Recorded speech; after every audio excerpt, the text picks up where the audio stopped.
নমস্কার শ্রোতা বন্ধুরা, সন্ধ্যায় গল্পের আসর ইউটিউব চ্যানেলে তোমাদের সবাইকে স্বাগত। মিমিকে বেশ কিছুক্ষণ যাবৎ ডাকাডাকি করেও কোনো সাড়া শব্দ পেলাম না। অনেকটা কৌতূহল নিয়ে মিমির বিছানায় গিয়ে ওর কপালে খানিকটা স্পর্শ করে ডাক দিতে যাব, ঠিক তার পরক্ষণে আমার হৃৎপিণ্ডে একটা ধূপ করে প্রকম্পন হলো।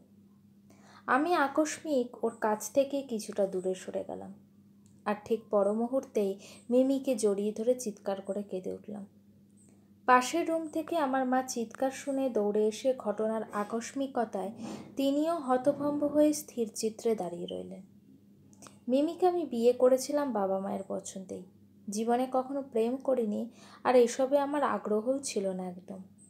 একদিন হুট করে মা নিয়ে গেলেন মেয়ে দেখতে, আর সেদিন আমি সত্যি মিমির সৌন্দর্যে বিমোহিত হয়ে নিজেকে আর আটকে রাখতে পারিনি। কোনো কিছু না ভেবেই হ্যাঁ বলে দিয়েছিলাম। এরপর সব কিছুর পাট চুকিয়ে অবশেষে মিমিকে আমি নিজের ঘরের বউ করে আনলাম।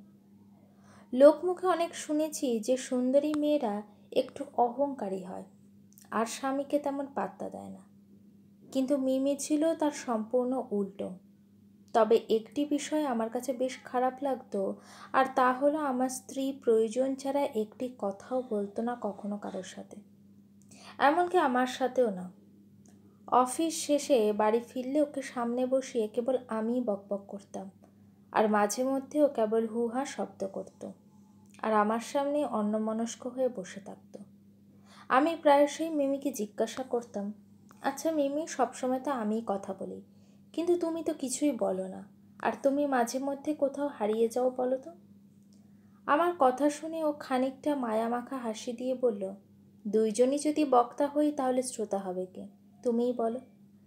মিমির যুক্তি শুনে আমি মুচকি হেসে ওর কথার প্রতি উত্তরে নিজেই আবার জিজ্ঞাসা করি, আচ্ছা একটা সত্যি কথা বলো তো, তুমি কি আমার সাথে সত্যি সুখে আছো? সুখে আছি মানে? তোমার মতো স্বামী পাওয়া যে ভাগ্যের ব্যাপার। একজন স্বামী যে তার স্ত্রীকে এতটা সময় দেয়, এর থেকে বেশি সুখী কী বা হতে পারে, তুমিই বলো। মিমির কথা শুনে স্বভাবতই আমার চোখ দুটোতে আনন্দের জোয়ারে খানিকটা ঝাপসা হয়ে আসতো। আমার পরিবারের মানুষগুলোও না কেমন যেন, মিমিকে তারা এতটাই ভালোবাসে যে আমি আপন ছেলে হওয়া সত্ত্বেও আমার প্রতি ভালোবাসাটা যেন নিতান্তই তুচ্ছ। লোকে বলে বেশি সুখ কখনোই ভালো না, কারণ এটা নাকি ঝড় আসার আগাম বার্তা। আমাদের পরিবারের ক্ষেত্রেও ঠিক এমনটাই হয়েছিল। একদিন আমার স্ত্রী আমাকে হুট করে বলে ওর বুকের মধ্যে নাকি মাঝে মধ্যেই প্রচণ্ড ব্যথা হয়। আমি অনেকটা কৌতূহল আর ভয়মাখা কণ্ঠে বলে উঠলাম, কবে থেকে ব্যথা হচ্ছে? মিমি কিছুটা ইতস্তত ভঙ্গিতে বলে, এই 2-3 মাস হবে। ওর কথা শুনে বেশ কিছুটা অবাক হয়ে পরক্ষণে ওকে রাগান্বিত স্বরে বলি, মানে এতদিন তোমার বুকে ব্যথা আর আমাকে কিছুই জানাওনি? এক্ষুনি ডাক্তারের কাছে চলো। সেদিন আমি ডাক্তারের কাছে মিমিকে নিয়ে গিয়েছিলাম ঠিকই, তবে আমার হৃদয়টা যে এভাবে ভেঙে চুরমার হয়ে যাবে তা যেন আমার ভাবনাতেই ছিল না। ডাক্তারকে আমি বারবার জিজ্ঞেস করছিলাম, আপনি রিপোর্ট ঠিকভাবে দেখেছেন তো? আপনি নিশ্চয়ই কোথাও ভুল করছেন। ডাক্তার বারবার আমার একই প্রশ্ন শুনে সেও বেশ বিরক্ত হয়েই আমাকে বলল, আরে ভাই, আমরা তো আর ঘাস খেয়ে ডাক্তার হইনি। আমি আপনাকে বারবার বলছি যে আপনার স্ত্রী ক্যান্সারের লাস্ট স্টেজে আছে।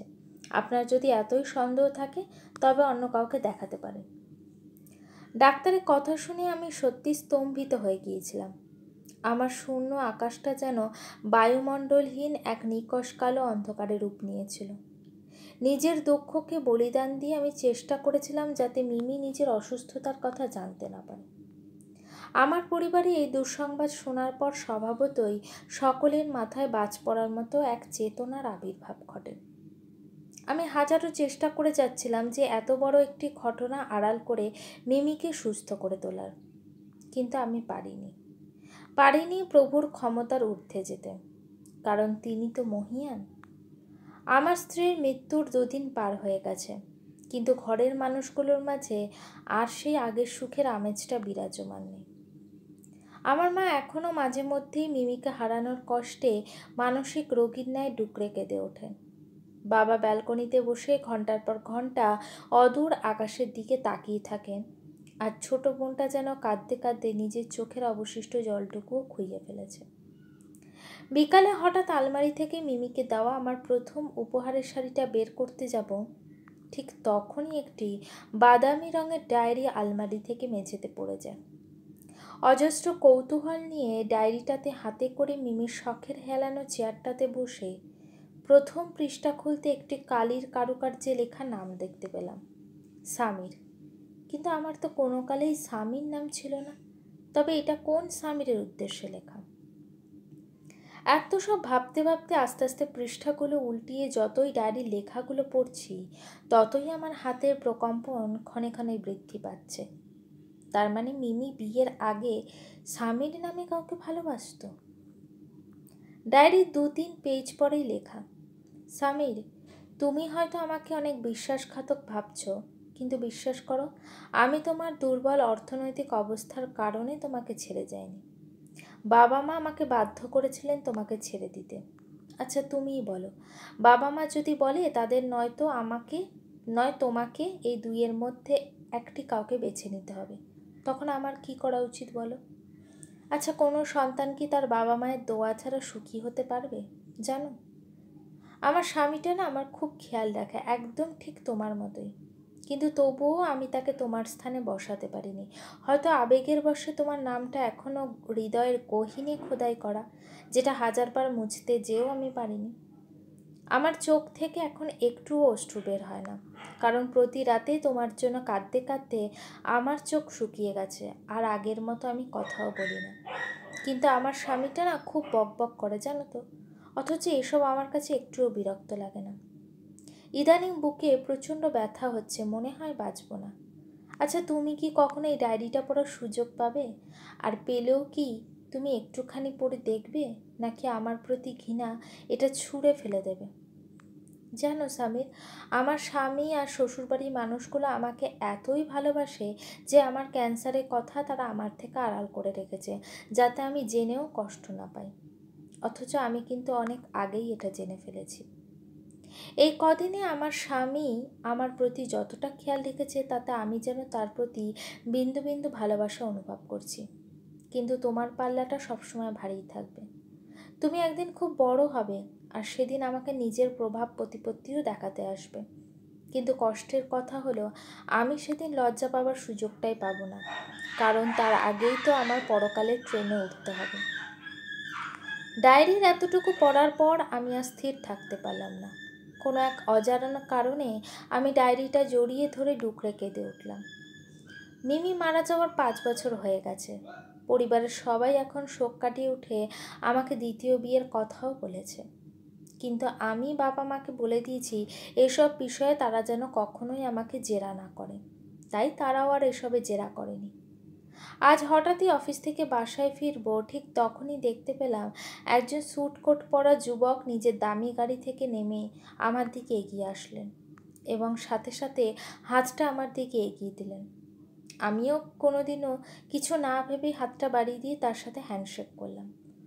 লোকটির এমন হুটহাট করে হ্যান্ডশেক করতে দেখে আমি বেশ কিছু সময়ের জন্য তাকে পরখ করে নিলাম। তিনি হাসি মুখে এবং দাম্ভিক সুরে বললেন, কি ভাই, অবাক লাগছে তাই তো? লাগারই কথা। আপনি আমাকে না চিনলেও আপনার স্ত্রী খুব ভালো করেই চেনে আমাকে। জানেন তো, মেয়ে হলো এমন এক জাতি যারা টাকার কাছে নিজের দেহকে অকাতরে বিলিয়ে দিতেও দ্বিধাবোধ করেন না। একসময় আমার টাকা ছিল না বলে আপনার স্ত্রী আমাকে হেয় করে এবং আমার হৃদয় চূর্ণ বিচূর্ণ করে চলে গিয়েছিল। আমি চাইলে তখন নিজেকে শেষ করে দিতেই পারতাম, কিন্তু তা করিনি।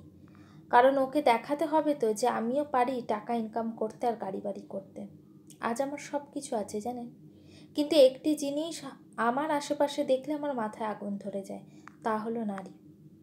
তার কথার মাঝে আমি তাকে বললাম, আপনার নামটা সামির তাই তো? আমার কথা শুনে সে খানিকটা অবাক নয়নে আমার দিকে তাকিয়ে বলল, আপনি জানলেন কিভাবে? জেনেছি কোনো একভাবে। তবে আপনার জন্য আমার স্ত্রী একটি উপহার আমানত রেখেছিল আর বলেছিল আপনার সাথে যদি কোনোদিনও দেখা হয় তবে সেটা আপনাকে দিয়ে দিতে। এই বলেই নিজের অফিসের সাইড ব্যাগ থেকে ডায়েরিটা বের করে সামিরের দিকে এগিয়ে দিলাম। সেদিন ডায়েরিটা পাওয়ার পর আমি এক মুহূর্ত সেটাকে আমার হাতের নাগালের বাইরে রাখিনি, বরং সবসময় নিজের কাছে বহন করতাম। আমার বিশ্বাস ছিল হয়তো কোনো না কোনো একদিন ছেলেটি আসবে আর সেটা আমারই কাছে। পরদিন যখন অফিস শেষে বের হব, ঠিক তখন একটা দ্রুত গতিতে এসে স্বামীর আমার হাতটা বেশ অসহায়ের মতো করে ধরে বলল, ভাই প্লিজ একবার আমাকে মিমির সাথে কথা বলার সুযোগ করে দিন। আমি আপনাকে কথা দিচ্ছি আর কোনোদিনও আপনার নিকট কিছু চাইতে আসবো না। আমি শুধু ওর কাছে একবার ক্ষমা চাইব। আমি নির্লিপ্ত স্বরে তাকে উত্তর দিলাম, চলুন তবে। আমার কথা শুনে স্বামীর অনেকটা উৎফুল্ল মুখবয়বে আমার সাথে এগিয়ে চলল। কবরস্থানের সামনে নিয়ে আসতেই ছেলেটি অবাক চিত্তে আমার দিকে তাকিয়ে জিজ্ঞেস করে, এ কি ভাই, এখানে নিয়ে আসলেন কেন? এটা তো কবরস্থান। আমি মিমির সাহিত্য স্থানের দিকে আঙ্গুল তাক করে বললাম, এখানেই তো মিমি শুয়ে আছে। ও আসলেই স্বার্থপর জানেন তো। ও শুধু আপনার সাথেই বিশ্বাসঘাতকতা করেনি, বরং আমাকেও নিজের মায়ার বাঁধনে আটকে রেখে ওখানে একা একা শুয়ে আছে। ওর কি লজ্জা হওয়া উচিত না বলুন তো? আমার কথা শুনে স্বামীর এক নয়নে মিমের কবরের দিকে তাকিয়ে টুকটুক করে নিজের চোখের অশ্রু বিসর্জন দিচ্ছে। আর পরক্ষণেই নিজেকে কন্ট্রোল করতে না পেরে ধূপ করে মাটিতে বসে পড়ল স্বামী। আমি আর সেখানে এক মুহূর্ত না দাঁড়িয়ে উল্টো পথে হাঁটা ধরলাম। আমার চোখে আজ কোনো অশ্রু নেই, কারণ সবটুকু শুকিয়ে গেছে বহু আগেই। এখন না হয় স্বামীর চোখের জলটুকুও শুকে নিক। ওই বিশ্বাসঘাতক সম্বোধন করা মিমি নামের মেয়েটি। গল্পটি কেমন লাগলো অবশ্যই আমাকে কমেন্ট করে জানিও। আর আমার চ্যানেলে গল্পগুলো যদি তোমাদের ভালো লেগে থাকে চ্যানেলটিকে সাবস্ক্রাইব করে পাশে থেকো।